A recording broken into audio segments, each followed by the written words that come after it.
भगवान सूर्य द्वारा योग का वर्णन एवं ब्रह्मा जी द्वारा दिंडी को दिया गया क्रिया योग का उपदेश।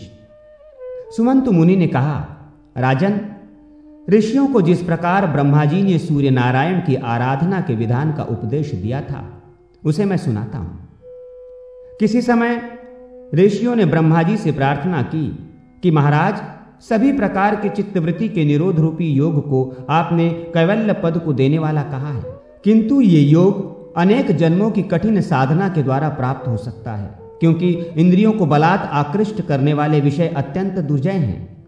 मन किसी प्रकार से स्थिर नहीं होता, राग द्वेष आदि दोष नहीं छूटते और पुरुष अल्पायु होते हैं। इसलिए योग सिद्धि का प्राप्त होना अतिशय कठिन है। अतः आप ऐसे किसी साधन का उपदेश करें जिसके बिना परिश्रम के ही निस्तार हो सके।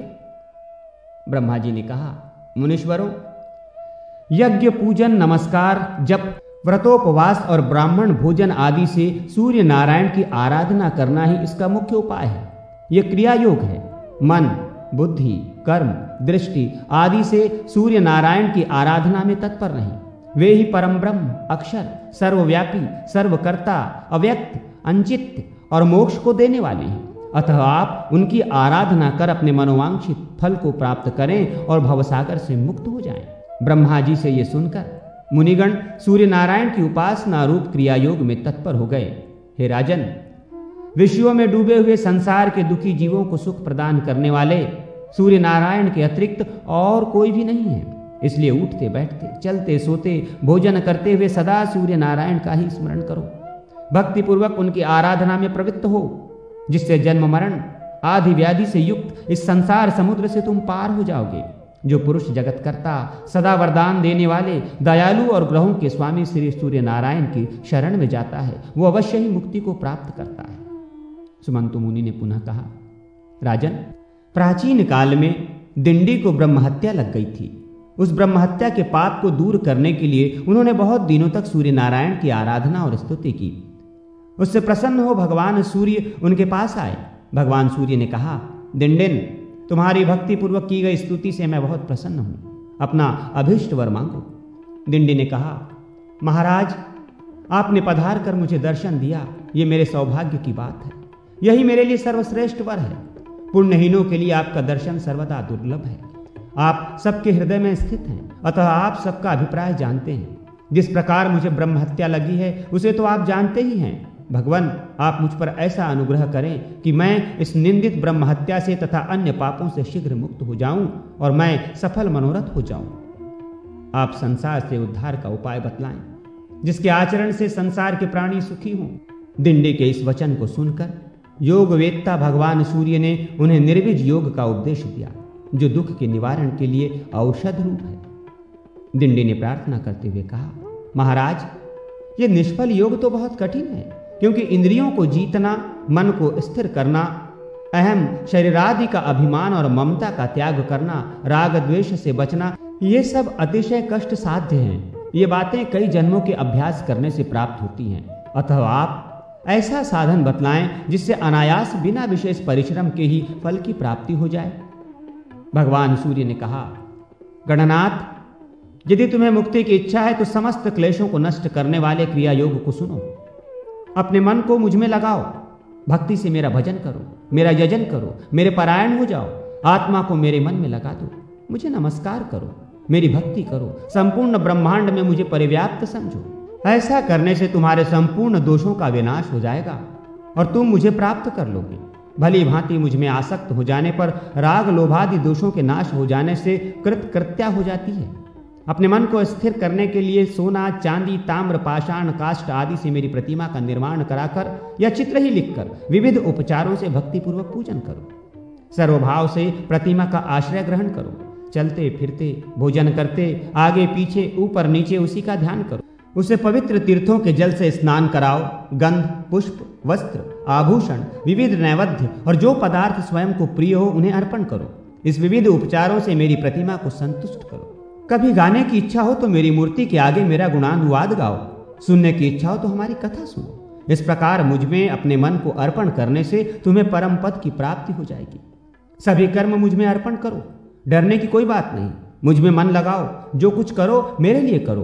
ऐसा करने से तुम ब्रह्महत्या आदि सभी दोष पापों से रहित होकर मुक्त हो जाओगे। इसलिए तुम इस क्रिया योग का आश्रय ग्रहण करो। दिंडी बोले, महाराज, इस अमृत रूप क्रिया योग को आप विस्तार से कहें, क्योंकि आपके बिना कोई भी इसे बतलाने में समर्थ नहीं है। यह अत्यंत गोपनीय और पवित्र है।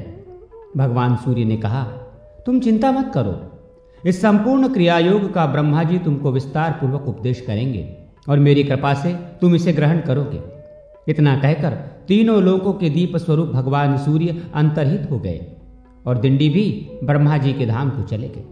ब्रह्मलोक पहुंचकर दिंडी सूर्यज्येष्ठ चतुर्मुख ब्रह्मा जी को प्रणाम कर कहने लगे। दिंडी ने प्रार्थना पूर्वक कहा, ब्रह्मन, मुझे भगवान सूर्यदेव ने आपके पास भेजा है।